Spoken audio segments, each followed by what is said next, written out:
Good morning, good citizens. Get ready to learn in peace. This is another episode of Unpublic with Citizen Stewart. Today, I am joined by Citizen Allen, the good Citizen Allen in Atlanta, who is running for school board. I couldn't be more happy and tickled pink that somebody is stepping up in a place like Atlanta with knowledge of the territory, with indigenous roots to the territory, and with the firm commitment of understanding that we need to lead for a new day for our young people, for kids. You all have heard me do a show on running for school board. You have seen me write on running for school board. You have heard me preach the gospel of everybody who is qualified and capable, and many of you are qualified and capable, should step up and either do one or two things. You should either run for a seat on school board as an experience to hear from your community and learn what people care about as they vote for such an important office, or two, if that's not you and you're an introvert and you can't handle it, everybody who runs needs support. So you could do one or two. You can either run or you can support somebody who is running. And by support, I mean help them get endorsements, help them meet your neighbors, help them organize themselves, support them with dollars if you can, send a check. Nothing helps like win elections like money. Put your time and your money where your mouth is. If you care about children, support people who care about children. Good morning, educator, activist extraordinaire, Jason Allen. Good morning, brother. Hey, good morning, brother. Thank you so much for having me on and lifting up this important conversation. I was writing down some notes as you were opening up, and I was like, that is so important. You know, Chris, one of the things that I had a conversation with my students about is how can we change the game, right? Not just in what schools look like and how we're doing education, but how we're engaging voters in this process. You know, the teacher in me, right? I gave them an assignment this year and had them research, you know, how many people were actually getting out and engaged in school board elections. You know, they did a major lift with Fair Fight, the New Georgia Project, the People's Uprising, with getting young people registered to vote. And that civic engagement really, you know, allowed them to see, okay, you know, people are really engaged in city council races and DA and mayor, you know, governor. All of these races are so important. And when they looked at the numbers for school boards, it was like, so did people fall asleep? Was it raining? Is this not really important to our residents? And so that's something that we want to change. How do we engage people in the elections for those who are leading our school boards? How do you hope that you're going to be different in doing that? Like, what do you bring? What kind of energy do you bring to the table that's going to help people be more engaged in something that a lot of people think, honestly, is like a boring part of the political spirit? Like, honestly, like to get citizens involved and engaged, what are you going to bring to the table to help people to care more? You know, engagement. You know, people look at it like engagement. What is that? Well, engagement is the key to, you know, educational success. I've been in education for 17 years. And, you know, I attribute, you know, a lot of what I learned from family members who are educators. The teachers that I had, Mr. Gordon was my first Black male teacher. And his son and I, you know, are the same age. Rest in peace to Michael, who, you know, passed away. And, you know, I think about all of these people that influence how I teach and how I reach people. And I remember Aaron Fernandez in Atlanta Public Schools. He was, you know, who I consider to be a turnaround principals before they were even starting, you know, to acknowledge that work at Bunch Middle School. And he told me and I call us our cohort of educators that came in, you know, our first year of teaching. And he said, you know, the best way to get students to succeed is to teach their families and their communities. You have to engage them. And so I took that and I ran with it. And so engagement is what I would bring to the table. I need my students, you know, whose parents work at the Blue Flame or the nightclubs, whose parents are in gangs and, you know, maybe, you know, in and out of jail or the prison system. I need all of those parents. I need all of those students to be engaged as we provide better educational outcomes. And so when we think about engagement, how are we reaching the actual populations of people who are being failed by public schools. Like, are they at the table? Are they coming out to vote? Are we talking to single dads who we hear very few stories about?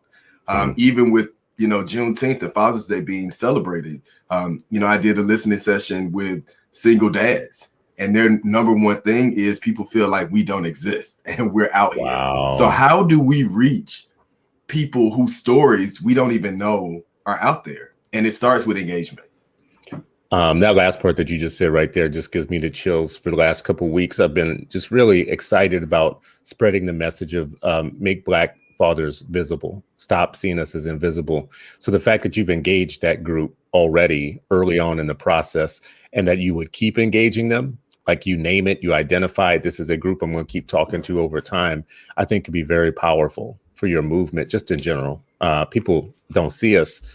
When people run for school board, oftentimes they look at the existing district and they think, I'm going to fill a hole of some sort.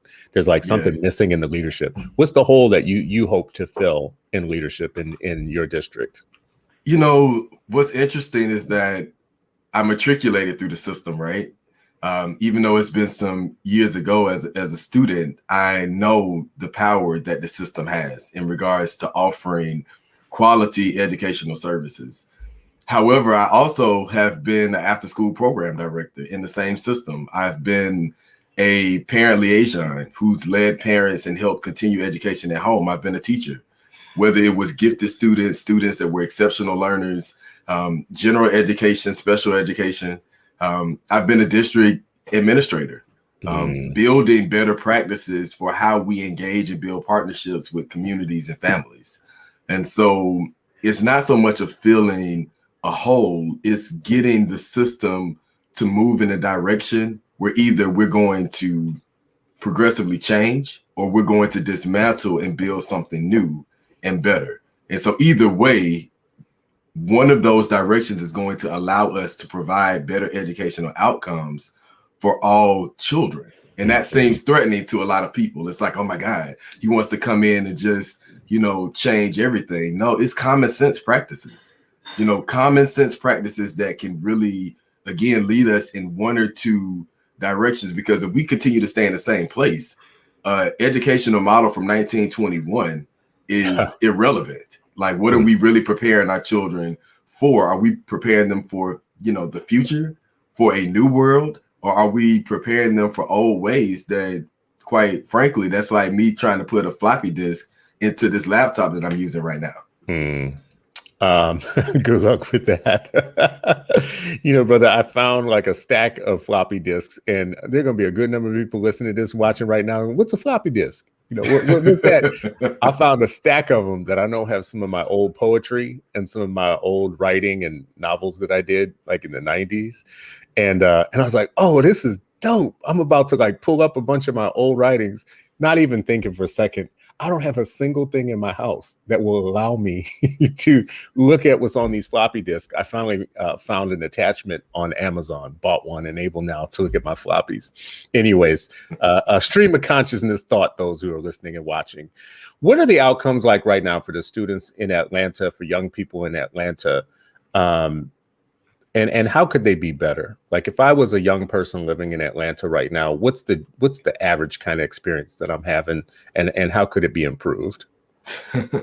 So let's just say this. There's a lot of improvement that has to be done specifically around workforce development. So if anyone is, following Atlanta, you can go to atlanta.org. You'll see articles from students in the Atlanta Student Coalition. And they're telling us what needs to happen. And what needs to happen drastically is how we're preparing students for the workforce. I was in several meetings, several town halls with, the nationally known Atlanta Water Boys. And they're saying, like, we're tired of going to school and learning things that are not helping us to survive, that are not helping us to be entrepreneurs, that are not helping us to get to a better place in regards to how we're living in this society. So they're tired of it. They're like, and we're not even the disruptors. So imagine how the disruptors in public schools feel, because now they're just lashing out saying, listen, you got me sitting in here and this isn't helping me. Like, this doesn't help the lights to get cut back on in my house. This doesn't help, my family stop the abuse that I'm experiencing, whether it's emotional. I just want to be real about this. This is what my students, are saying, not what they said, 5 years ago or 15 years ago. And to be quite honest, some of them were saying it then. But these are students right now navigating through the pandemic, through racism, racial hatred that is, at an all-time high for this generation, not an all-time high ever. It's at an all-time high for them. And so they want something different. And our school system can do a much better job. Atlanta is the most inequitable city in the United States for Black and brown people. If we look at how our adults in the workforce are paid, like my students, they're not just saying this because it sounds good. We did research around this. We are actually working to move policies around this, because here's the deal, Chris, and those who are watching, everyone across the nation is concerned and complaining about crime. But here's what we're not looking at. We're patting our public school system on the back. I've seen people in Atlanta do it. Oh my God, they're doing such an amazing job. It's 81% or 83% of the students are graduating, and we're so close to 90%. But this is 90% of 55,000 students. So what happens to the other percentage? My daddy and I were talking about this during Father's Day weekend. And I said, Daddy, everybody's concerned about crime, but think about this. What happens to that 12 or 15 or 20% of students who are not successful in the Atlanta public school system or any public school system? What happens to them? Where do they go? After they've gone through a system that has told them that you're a failure, you're not good enough. Some of them have teachers and leaders that have told them they're stupid. They have family members that have given up because they were failed by the system. So what do we expect them to go out and to become? Because we understand that the school to prison pipeline is real. We understand that gangs are real in our communities. And so we're crying and complaining about crime, but we're not doing anything to fix the public school system that is working with children for so many years and so many hours and so much time that could be dedicated to helping to change that. Now, I wonder what happens with the young person who sees people graduate from high school and come back to the neighborhood and not be any better off for graduating. I don't think we talk about that a lot of time either. Like the ones you just said, like 90, 80 something percent graduating, a good percentage of those people come back to the neighborhood after graduation. And it's not like there's some golden ticket waiting for you for graduating. In some communities, the difference between a person who graduated from high school and one who didn't in the same community is a wash. So I love that you're bringing up workforce development. What happens after? What are the pathways? There's a lot of money in Atlanta too, and a lot of like glitz and glamour. Do you feel like there are young people who are able to see it but can't touch it, and that if schools were better organized, we might be able to get them to enjoy the prosperity more in their city? We have to be intentional about where resources are going. And I remember, coming up in the 90s through Atlanta public schools, my experience was much different than a lot of my students. I remember Andrew Young and John Lewis and Coretta Scott King and, so many other civil rights leaders actually being in the classroom, reading to us, having conversations with us, going through rites of passage programs that connected our parents and our families with, resources and mentoring programs and internships and all types of, summer programs and opportunities, right? And, I remember the large majority of my neighborhood, colleagues and friends, being in these programs. But I also remember that there was a larger number who were not.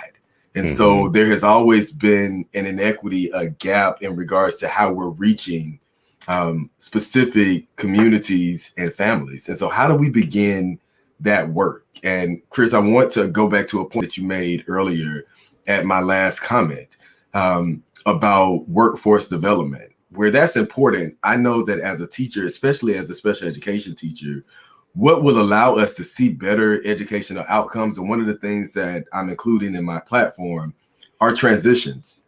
Transitions begin with early learning and early development. So our school systems have an obligation to support families early on. Why are we waiting to third grade to say, hey, your child has a learning disability, your child has this or that? No, like we should be ahead of the game with ensuring that we have better educational practices at the beginning. Why am I saying this? As we've been out on the ground, talking to people, we started also, again, this work months ago. We started with early learning centers and directors who had to figure out creative ways to navigate that during the pandemic. And even after I have left Atlanta Public Schools as a district administrator, these same, early learning center owners and directors are saying that they don't have real connections with the school system.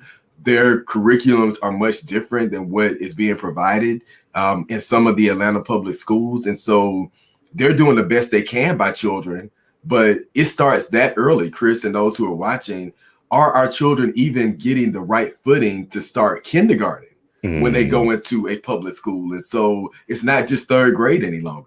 So transitions are important. How are we transitioning children from early learning? And then if we know that there are still standardized tests that exist because it's $1 billion industry, how do we combat our children not being targeted because of these tests? Transitioning them and making sure they're prepared for life, making sure they're prepared academically, socially, and emotionally is important. And a lot of those things are lost in the gap when we talk about transitions. And check your school system's policies. What policies are created around this? And there are little to none. What else is in your platform? So you just mentioned your platform. I should have started at the very top. What are you running on? I ran on 3 things, so I want to hear what your things are. What are your things that you ran on? Well, that you're running on, I should say.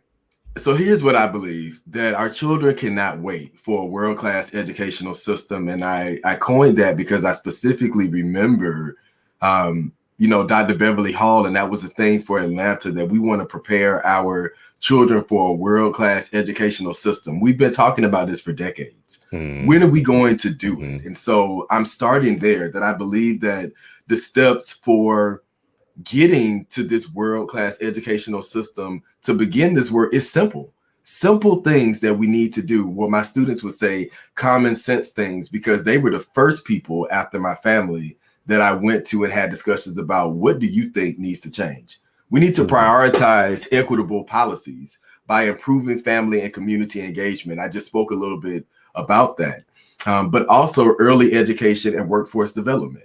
We have to look at, and this is one of the things that I'm doing with my campaign, is looking at the role that our school system plays in our cities. Going through an economic development program in Georgia that gave me some insight to this is that as we're doing community and city planning, where are our board members? Where are our educational leaders? They're not oftentimes at the table. And so this impacts how we balance a budget.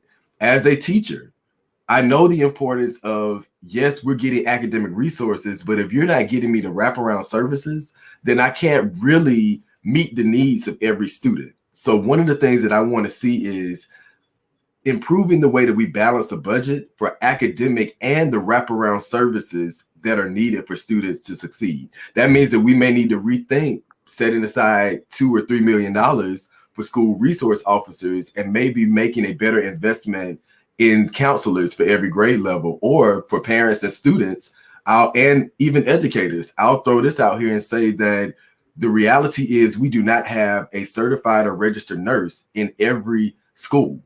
So let's even think about elementary children who we know have runny noses.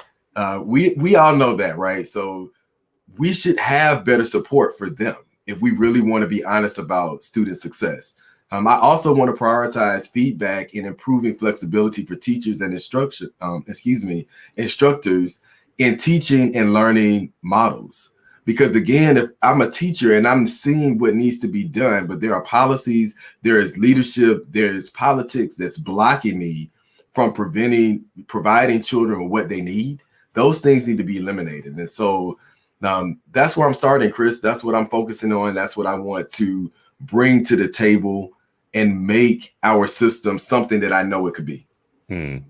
What do you think changed between the time of your experience in the schools and what the students that you're working with today have, that went from a time period where you said you had people like Andrew Young and Coretta Scott King and others involved in the schools and advocating for you, and you got to sit at some pretty substantial feet of activism and activists, to a time now where it feels kind of like the aftermath, like, you know, something that's changed. What do you think happened in there? And when did it happen? Was it like 2000, 2005? Like, did somebody leave? Did somebody suck all the money out? What happened? Chris, it's a good question. And I feel like maybe this has always been going on, you know, and I just was a child and didn't really realize it. I know that my parents were highly engaged in advocating for better educational outcomes. So much so, I remember just recently, one of my classmates passed away from elementary and middle school. And so a lot of us were on Facebook dialoguing about, you know, school, right? And we were talking about our middle school, and I'm adding this context because it spoke to how our parents were really involved in saying, no, this school is not providing what our children need. We need a better, you know, structure. We need this, we need that. And so it was good to see a lot of my classmates speak about how their parents were engaged. And so that engagement piece is what I believe has changed. And since I've been in education these last 17 years, I remember Barbara Simpson and Shauna Hayes Tavares and Keisha Spells and so many other parents in the city of Atlanta that year after year after year, so much that it went to decade after decade, have been saying we need better educational outcomes and are still demanding it. And it's been an engagement issue in the city. And so that's what I would attribute to what has changed, what's different. It's the engagement. And you think that, like, as a central focus of your campaign, that bringing engagement back and engaging the community and different populations within the community that have been left behind is a strategy. Like, it's a key strategy. Most definitely. And I feel like it's important. You know, Atlanta has grown. We've changed. So a lot of people who grew up in the city and are used to, you know, traditional ways of doing things and, you know, our structure and how your district operates and who are the parent groups, a lot of that has changed. And so we have new families who are not connected. We have Native families who have been overlooked for so long. They don't really trust people because when they do go out and trust people, they get burned, right? So it's not a good experience for them. So, you know, we have to build better ways of communication. You know, engagement is, and I learned this under Dr. Karen Mapp at Harvard's School of Education when I got my certification in family and community engagement. You know, it starts with communication, and it's simple things with communication. Like, if we know that we have Chris, this is just a common sense thing. You tell me what you think. I know you're asking the questions, but I just threw one at you, right? You know, if we know that we have a large percentage of Title I schools that are in lower income communities, there's a struggle for the school district to provide wraparound services because there's such a great need for families. Why are school leaders, why are school districts communicating with parents via email and a website when we can't continue education at home? We could not do digital learning effectively because of the lack of access, right? So when I say engagement, it's those common sense things. Why am I sending you an email when I know that you do not have access to technology? So I wanted to draw, you know, that analogy because we all know that there are things not happening that could lessen the blow and the impact of failing public school programs. Yeah, I mean, I'm so glad that you would focus on those things because there's a million things that districts can do right or wrong that don't get looked at as we blame families. We blame families. We blame their poverty. We blame their neighborhoods, their culture, their parents. Do they have two parents? Are their parents college educated? Did they come to family chicken night? Did they, you know, blah, blah, blah, blah, blah, blah, blah, blah, blah. And then once you get on the inside and you sit on a school board and you see how comically incompetent many of the people are in the district. And let me be very real about this. Like, this is just my real assessment. This isn't you saying this. This is just me saying this, right? My experience was, as an activist and as a parent coming onto the board, expecting a different level of professionalism and competence internally that didn't exist. So when I got there and my eyes were open, I saw the business operations from behind the scenes, and I saw how little of it was about children for real. Right. How disrespectful it was of the community and the people in the population, and how low a level of professional kind of accountability, responsibility, competence there was for just changing the smallest of practices. Like you just said, we have school districts that do things like put flyers with important information in it in the backpack of kids. And they have a high prevalence of parents saying, I never got this or got that.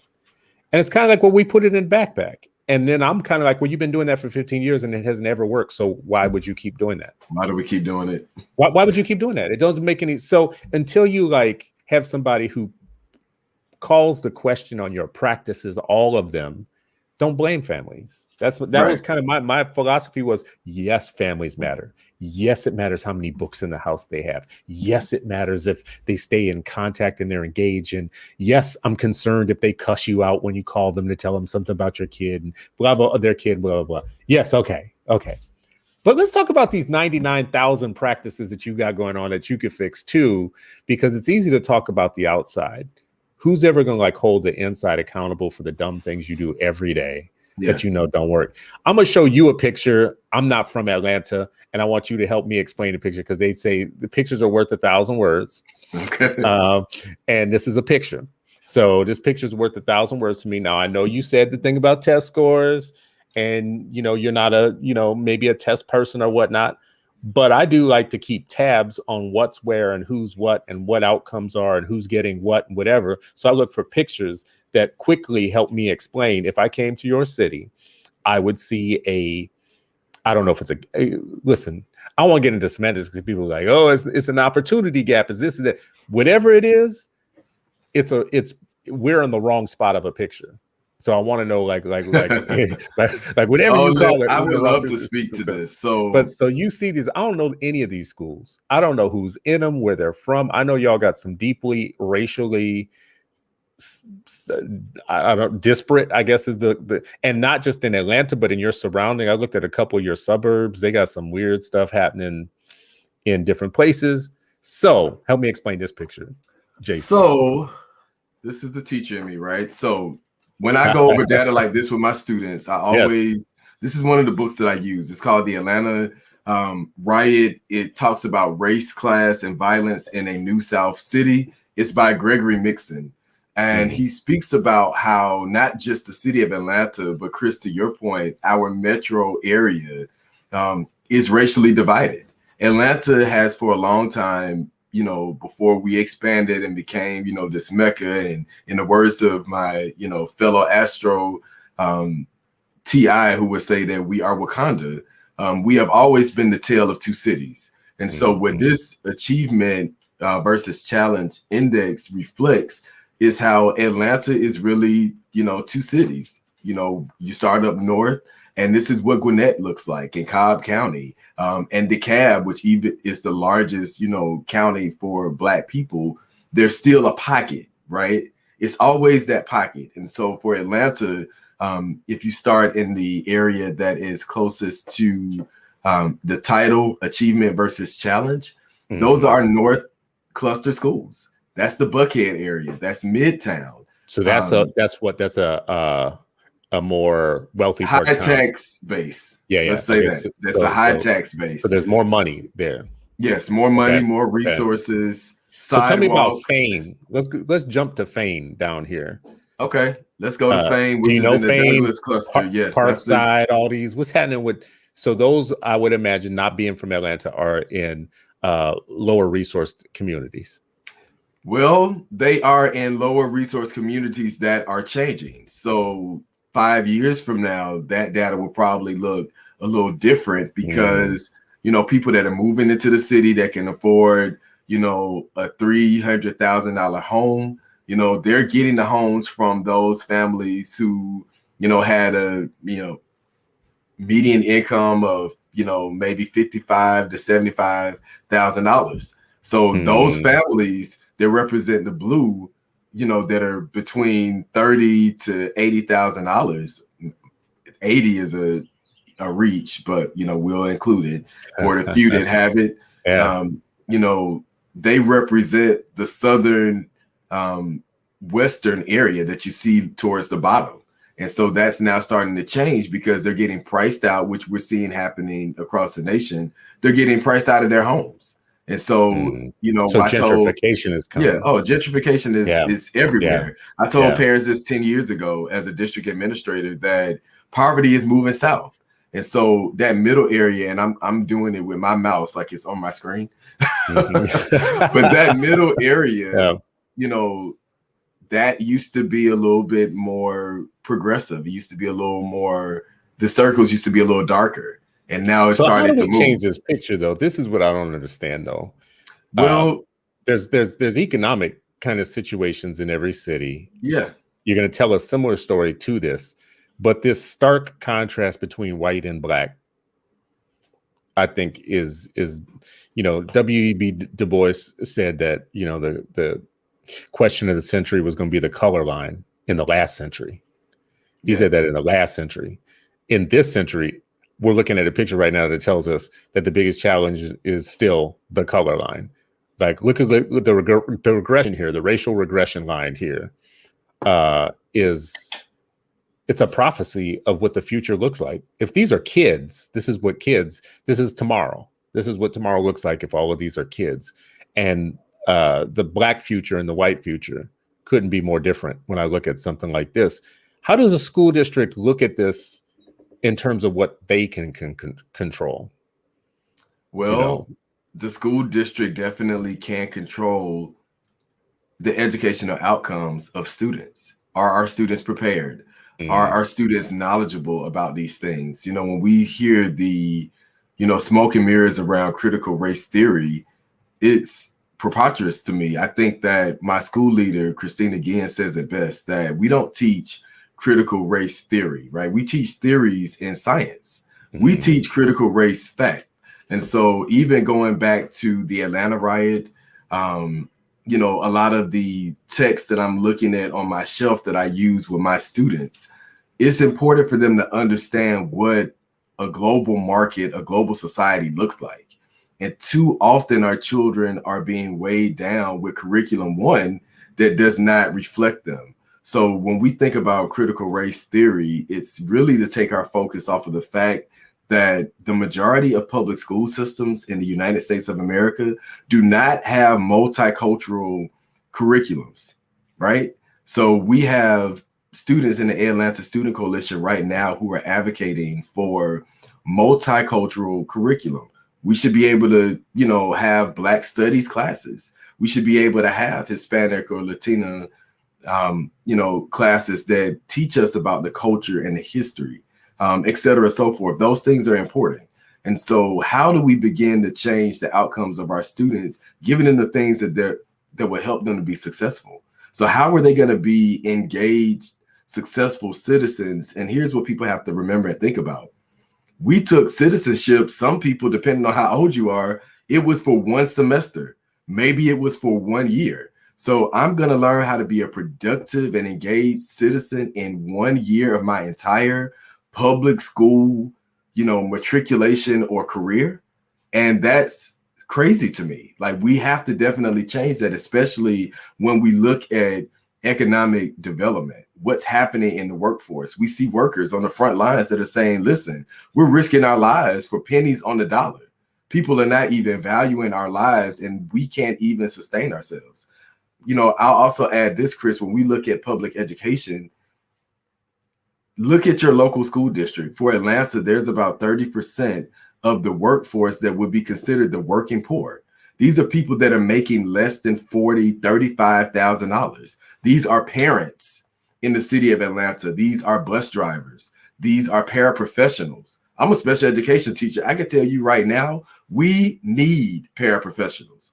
But how do we keep them if we're not willing to pay them? Also, this includes early learning teachers, reading teachers. So these are critical positions that are not valued in our education system. It impacts the workforce development. And so if we have the working poor in our own education system that is supposed to be an anti-racist system built on equity and justice for every child, then we can imagine what students leave the school system and go into when they get a job that does not pay them an equitable wage so that they can live and survive and provide for their family without having to work 3 or 4 jobs. And so what role does the education system play in this? Creating better experiences that expose our children to the totality of the workforce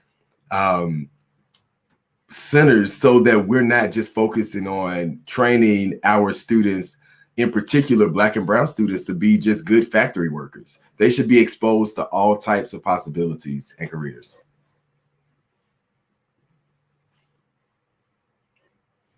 Chris, I think you're muted. See, and I was saying all kinds of profound Yeah, stuff. and I was like, it seems like you're saying something really deep. Yes, it was deep. And then I didn't know if I was preaching, and I was like, maybe I went too long. So, I was going to say that, like, you know, we might differ just a little bit on how we think about those test scores and those outcomes or whatnot, but I just look at it as a picture. It's just a snapshot to me of what a city looks like. And then I try and predict what the future is going to look like based upon that picture. I don't think any instrument is foolproof or whatnot, but I do think the picture matters. Like when I look at that picture, I think, oh, I can predict something in the future that's going to happen here. I can predict who's going to be the rulers and who are going to be the ruled. I can predict who are going to be the managers and who are going to be the unemployed based on things when I look at those numbers. And I would expect a mayor and a city council and every elected person or whatnot to have a collective plan for that not to be the truth. For that to, I can tell you right now, no, that's not happening. Even if anyone in Atlanta has followed me, like I've had city council leaders tell me that, oh, that's not our role. We don't do education now. It's their role now that they're running for different public offices. Everybody's talking the talk. And that is what I'm doing differently with my, campaign. I'm educating people on, this is what you need to look for. This is why we keep repeating these same missteps. It's almost as if it's a teachable moment. It's a teachable experience. And that's my personality. I'm always teaching, whether I'm, talking on a platform like this, I'm with my students, it's through the Atlanta blog, or it's through my community work. Teachable moments is what helps people to think differently. It helps them to make different decisions. It exposes them to perspectives that they may not even imagine are out there. And so that's important to these conversations, because again, voters are going out and doing the same things. We're going to vote for someone who looks good, but they have no true gauge on what's happening in our schools. We've seen you in all these pictures, and so you look like you know what you're doing, and we need to move past that. We need to get right. It's an image. Too often these images, in my perspective, are oppressive, because we're telling people that this is how we want you to show up, and we're not allowing them to be their best selves or be who they are. So when they get in positions of power and influence and they're not doing what needs to be done, well, it's because you voted for an image. And so that's what I want to educate people on, is that you got to go past the image. What is this person doing? What is their track record? What is their experience? If you're on a school board, and I see this so often. Well, I was a teacher, and then when you look at how long you were a teacher, well, you taught for 1 year or 2 or 3 years, and I'm like, and there's nothing wrong with that. Yeah. But I know, as someone that's been in education for 17 years, they consider me new school, but I'm old school in this sense because I've seen how it works. You're seasoned after you hit year 5, because those first 3 years are your hiccups. And it's like, man, I should have did that better. Or I learned from year 1, I'm gonna do this in year 2. And year 2 is like, I still didn't get it right. So year 3, it's like, okay, I can kind of perfect, working to ensure that I'm meeting the learning style of every child. Like, you're still learning those things and getting that. So by year 5, you understand how to ensure that your curriculum and your pedagogy is aligned to meeting the needs of every child in every learning style and in different families. But if you haven't had that experience, how can you create policies that allow for work like this to happen in classrooms? So that's all I'm saying. We have to go past everybody on trial, though. I put everybody on trial because your city is a city that saw one of the biggest educator kind of like. I would just ask people to go back and look at all the court case documents and video that you can find on the Atlanta cheating scandal, and listen to what educators were saying about the kids that were in their classrooms back then. There's a big class there's a big bougie problem amongst Oh, many of yeah. the educators It's the who tale look of two down on the cities. kids. Yeah, and a lot of times those tales are teachers are on the wrong side of that tale. Well, you know, I'll Chris, be very clear. I don't want to like burn up everybody, and I know you're an educator, no. but I do want to say that like my eyes were open because of Atlanta. That trial, I followed it, and when I heard what they were saying about the kids in the classrooms, in some cases, it was my first awakening of how bougie some of the situation is. How we've got, like, we talk about we need more Black educators often. We talk about the fact that these white educators are doing things with our kids and blah, blah, blah, blah. What we don't talk about is there's a way to join the ruling class as a teacher and to come back Yeah. and teach in some of these same hoods. And you act just like your white colleagues when it comes to poor children of color. Yeah, most definitely. I just wanted to add context to that point. In being in the system at that time, a lot of people behind the scenes didn't know the inner workings. That's when a lot of native Atlantans who were educators that had those relationships with communities, they were being pushed out. And nothing against the organizations that school systems have partnered with, from Teach for America to other entities that brought in newer, younger teachers that may not have been from the area, that also hold ideas of education that may not necessarily be in place or show up in schools that they're placed in. And so not taking away from anything that you said, Chris, that definitely was happening. But I also feel like those things, especially in Atlanta, that were happening in our system, played a major role because the children on the West Side were already targeted. And, this is one of the things that I talk about on Atlanta all the time, especially to city leaders. The media portrays the narrative of our students. Let's look at the water boys, that they're thugs, that they're lower class, that they're ignorant, that they're uneducated, that they're dangerous, that they're, not to be trusted. And so if I am someone that has a wife that's teaching, or a family member or a loved one,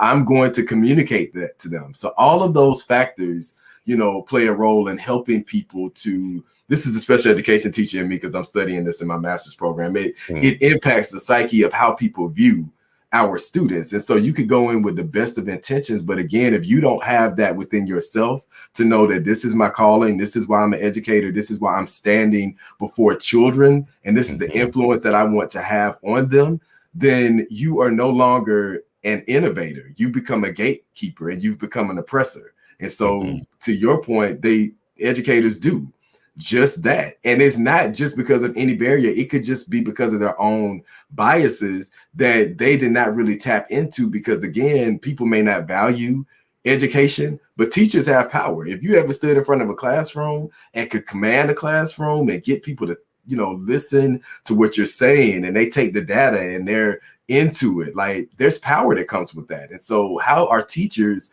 handling the power that they have to provide better educational outcomes from our students? And that's something that we can't just throw away because teachers are not valued. Teachers have to be held accountable too. I'm a teacher. I tell my parents all the time, hold me accountable. That's right. That's right. I mean, so a few things that you said are really important to me. Number one, I do think our children are being framed. I think they're being framed every day. I think mass media plays a part of it. I think we internalize it, and our internalized racism about them comes out at different times. And they can't catch a break because they're so framed. The most innocent Black youth oftentimes is seen as more guilty than the most guilty white youth, because there is a difference in public perception and public esteem for kids that is based on race, color-coded, and culture. And we participate in that, especially once class becomes involved with it. The other thing that you had said that I actually wanted to come back to, because you pressed one of my major buttons, and I'm ready just to like snap every time I hear it. I'm just like, listen, like, you got me messed up on one point here. So I just gotta say this, because it's something that I say through my work with Brightbeam all the time, and I firmly believe this. If you are a mayor or a city council person or any elected official that has children in your jurisdiction, and you ever look anybody in the face and say, I don't have nothing to do with that stuff, and by that stuff, you mean the outcomes of children in the schools, you need to be fired right now. You need to leave. You about to lose your job because City council, mayors, any elected official, the children in your jurisdiction are on your docket. That is your work to do. That's right. And when I show you a picture like I just saw here, your question needs to be, how do my policies and budgets and infrastructure and people and staff affect that picture? It shouldn't be to say, we don't handle the schools. Oh, you don't? Okay, well, then you should be voted out because you don't handle the schools. But we're not talking about the schools. We're talking about youth outcomes in your city. That's good. Let It me is drop all into connected. it's all connected. Let me drop Yeah. into any city and have a mayor tell me I'm not responsible for the youth in my city. I'm not Yeah, responsible for those outcomes. It connects. When I was a district administrator, I was really working to bridge that gap. And there were school board members, very few, who were excited about that. They're not on. Well, I think one person is still on the board now, but the others are not. But there was definitely, a divide with the board wanting to have, especially family and community engagement specialists working with the city and the county on wraparound services. And it was common sense things. They would tell us, and this is how I know how these policies work. The school board would issue the policy, it would impact the budget. The educational leaders with the superintendent will come back and say, here's what we cannot do. And so, when we talk about, okay, we're continuing education at home for families, our students are in need. How are we going to make sure we're getting them what they need? And then you're being told that, well, we can't give them what they need because we don't have the funding. Well, I don't know too many teachers that are going to just say, okay, well, you got to suffer, baby, because we can't do it. Teachers that I know in Atlanta, Right. They're going to go into their own pocket and say, you know what? I'm going to pay the light bill this month. I'm going to get with the parent liaison to figure out how can we get you guys in some temporary housing so we can keep these babies, in a safe place. We can keep clothes on their back. And that's exactly what we did. And even in building those partnerships with the county and the city, it was still leadership within the city council and the school board that did not want to see that collaboration. And so we have to change the mindset around this. Education is not just, something that we look at and say, oh, that's just like, daycare. It's just kids running around. Education is the passport to freedom. It impacts every industry. It impacts everything in our society. And so we have to better value that. And no one, Chris, and those who are viewing, if you even look at conversations in Atlanta with those who are running, most people that are talking about crime and safety are not talking about protecting our children. They're talking about, let's just clean up the city and pay more police officers and get more officers in to police the youth, because that's how we fix the problem. And that's not how we fix the problem. We fix the problem by fixing a broken system that is not allowing children to get outcomes that will help them to be better, productive citizens. Actually, there's just so much I love about this. Just number one, I hope that your leadership, especially at your age range, working with people that are young folks, actually bring a new energy to the idea that this can be a world-class city. It can't be a world-class city that doesn't invest in its youth. There's no such thing. Right. There's no such thing as a world-class city that doesn't have out of school time opportunities for its youth to thrive and excel. So that's you, Miss Mayor, and City Council. And if there isn't that collaboration between the schools, the City Council, the mayor, everybody responsible for developing a world-class city, there's only two answers to that question. You either need to lead or leave. That's just the bottom line. You need to lead or leave. If you are not, there is no way. Like, I come through Atlanta. I'm coming to Atlanta soon, as a matter of fact, next week.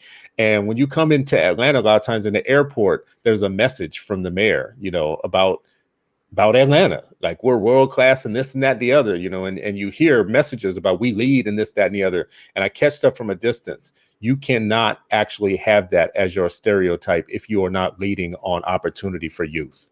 That's right. What are the youth of Atlanta got going on for them? Yes, the schools are important. So I love that you're running for school board. I love it more that you're running on a leadership platform of saying, oh, no. We're all responsible. Like leadership for young people in our city extends beyond the schools. But I just get so tired of hearing people say, that's not my jurisdiction. I don't handle the schools, and try and wash their hands of it.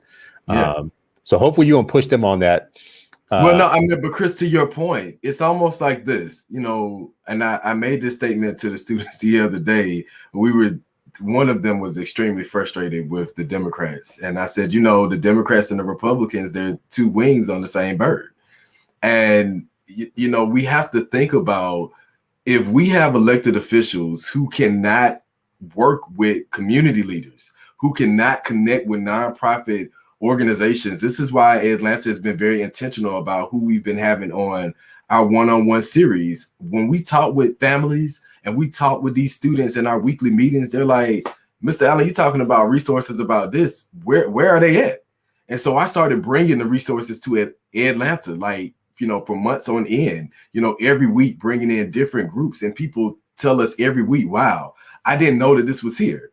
I didn't know that this organization was offering this. I didn't know that this was available for my child. My child wouldn't have been suspended last year if I would have known that this resource was available. And in my mind, I'm saying, well, what are our school board leaders and educational leaders doing if they're not making these partnerships in the community for our parents? And that is our obligation. It's the obligation of the city to connect with the school board and say, hey, how can we ensure that the programs that we're offering are meeting the needs of our students? And yes, the mayor has a program out for this summer. People are doing all of these programs just to get youth off of the streets. But again, are we really reaching the youth? Are we providing them with what they need? If I can't read, if I'm not on grade level and you're telling me to read this, contract and sign it for the summer, I don't even know what I'm signing. And I may not even know how to sign my name. So if we're not working together, how do we know these things, and how are we able to provide our youth in educational based led programs that support their educational needs, even if it's not done through the school system? And so it's important. These leaders must be collaborating and building partnerships with our community, which is the number one stakeholder, because if we don't have families and kids in the community, we don't have a school system. So it's really important. Engagement, again, is key, and something that we definitely have to improve in order to get to a better place of what we're seeing in our society. You're on mute again. It's the teacher in you. I was just saying, I love it. And I think it's the right moment to actually call the question on engagement at all levels. Engagement of the community is the most effective. We like to talk about that, but we do it very poorly. Nobody does it more poorly than school districts when it comes to the people affected. We've got to get them in, but we also have to engage these other people that we just mentioned. We got to engage these more powerful people in other parts of the city government who have budgets. Like I am very interested in these questions around what is the opportunity index for your young people in your city? What can they do when they're not in school? I want a number. I want a rating. Tell me how much is it, Miss Mayor, tell me how much is in your after school budget. Because you're not in the schools, but see, kids exist in the city after school. So I want to know what's in your budget. Some mayors have a big after school budget. They open up all the museums and libraries and zoos and everything for free. And they give you a summer passport ticket that you can get stamped at different places and do different things, and a passport to your city, world-class city. Here's your passport as a young person. You get it for free at the beginning of summer. And it opens up all these doors for you where you can go to programs and learning opportunities and blah, blah, blah. So Miss Mayor, where's our passport to the city? I want to see it. And you get the transportation on public transportation to be able to get to those things in case your parents are working, or in case there's not a school bus to get you there for free. But Chris, again, how are we working? There's an issue with public transportation. I'm glad you brought that up. There's an issue with public housing. Like, we have so many partnerships to build just with those leaders being able to work across lines and provide resources. But you're right. We're not providing those things at all. No, we're not doing it. If I was a credible mayor trying to make something happen for my kids in my city, I would have a person who worked on just that, for one, in my cabinet. And that person would engage the schools and all the youth serving nonprofit organizations in my city. And I would demand, as mayor, as the chief executive of a city, I would say, we're going to be a world-class city. So what I'm going to need you to do, I'm going to need you to get with the parks, the schools, the libraries, the business community, and everybody. And at the beginning of every summer, because we want to reduce crime, we're going to give every child a passport, a free bus pass. We're going to make the transit. We're going to have something called youth mobility program. We're going to create a situation where we're a very mobile city where students can get to these things, and we're going to have stuff for them to do. They're going to do stuff. They're going to have we're going to open up, and the business community is going to have to chime in too. We're not going to have Delta and all these other people here claiming us, repping our city, and not, providing some flights or some teaching kids some tech stuff during the summer and blah, blah, blah. Really put a program in place at a high level. And then I would reach out to Jason, say, Jason, you've been ripping us. You've been giving us a hard time because you're going to be on the school board, Jason. You're going to be there. Like we already see it. You don't won. So let's just go into the future. And they're going to say, you got some good ideas and you're connected to youth. Let's all sit at one table and let's work together. I definitely appreciate that. We have the Facebook page going. I think I already saw it in the comments. So, definitely Jason B. Allen running for a school board here in the city of Atlanta. And I'm excited. I'm excited to see the conversations, Chris, that, we talked about a little bit earlier.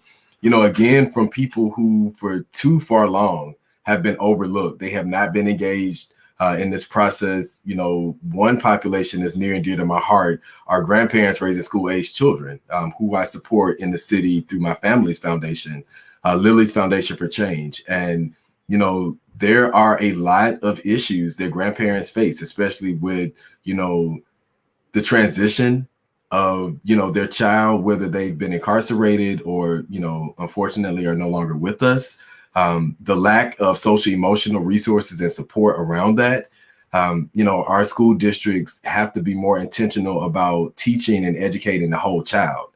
And, if a lot of our youth are saying that they're not being prepared for the workforce, they don't have the basic skills to survive, life skills, then we are definitely missing the mark. And I mean, if they're not passing these standardized tests, they can't spell their name, they can't tell you how to get home, all of these, basic skills and advanced level skills. If we're failing them on those ends, then we're basically just saying we're sending kids into public education just to be, fed and watched over. And that notion of education has to change. We need to have innovative learning centers that are out of the box. And I could talk on and on and on about that, but definitely, Chris, I have uplifted the conversation on Atlanta about reimagining schools. And we have to get to that place. What are we doing to rethink how we are educating children? And are we educating children and are we teaching them how to learn?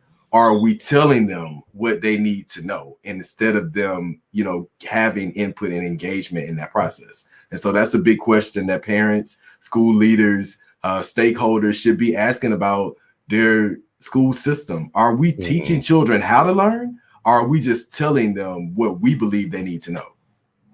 Well, I would say too many schools are doing the latter. So I'm glad you're running for school board, because too many schools are teaching kids stuff that they're not even interested in, won't prepare them for the next world, won't get them on par with Bitcoin and, the future of tech and the new world. So let's not make kids dumber in school. That would be my campaign program if I ran today. That would be my platform. So not yours.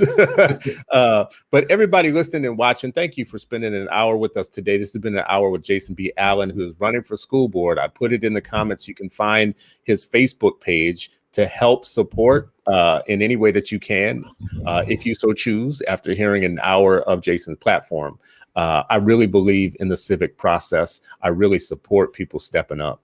Like, it is so hard to get good people to want to lead in these systems because the work is hard, it's tough, and it's not always, it's not immediate how it's going to be rewarding. So it's hard to get good people to run. So if you care about kids in schools and education, when you see a good person running, you need to jump out there and be like, damn, I'm going to help you. Like, I'm really going to help you.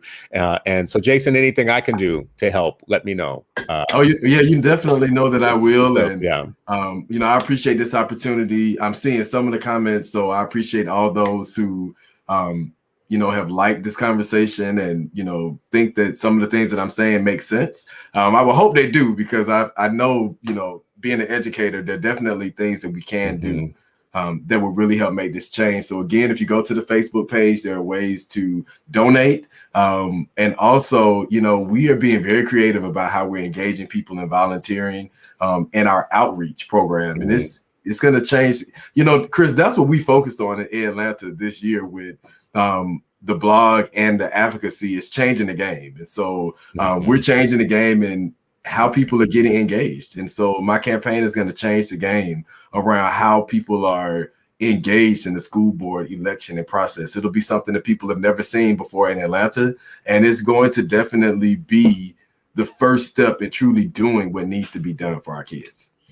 I actually have so much faith that when I see someone like you, Jason, really honestly, and I really mean this too, I see all the hope that I have that overcomes my cynicism when I see someone like you. I appreciate that. Wow. Thank Educated, focused, have insight, caring, representing multiple different ways and flags. Like, this is the future. So we could argue about CRT and we can argue about policy. We could argue about everything that we've been arguing about for the last 50 years or whatnot, but there is no like future in that. There's like no hope in that. The only hope I have is when I see someone like you, I go, okay, it can lessen my cynicism just a little bit, because this is a new wave of leadership that is, like I just said, clear, focused, caring, intent, bringing a different kind of like emotional like quotient, like what is it, the IQ and the EQ, like bringing a different EQ to the system. This is something our leadership is missing. So you are the right dude. Like, you are like bringing something really special to this game. And it's the only thing, honestly, of all the work and things that I say, it's the only thing that reduces my cynicism. So like, you are like a cynicism reducer. So I appreciate you, bro. Everybody listening and watching, go out and support any way that you can, new leadership and a new vision for the future. We appreciate you all. As always, we'll see you again tomorrow with another great discussion. If you like the show, please like it, share it. We do a lot after. Not everybody can join us in the morning for these shows, so we do a lot after the show in terms of making sure that more people see it. So please share it and like it and get it to other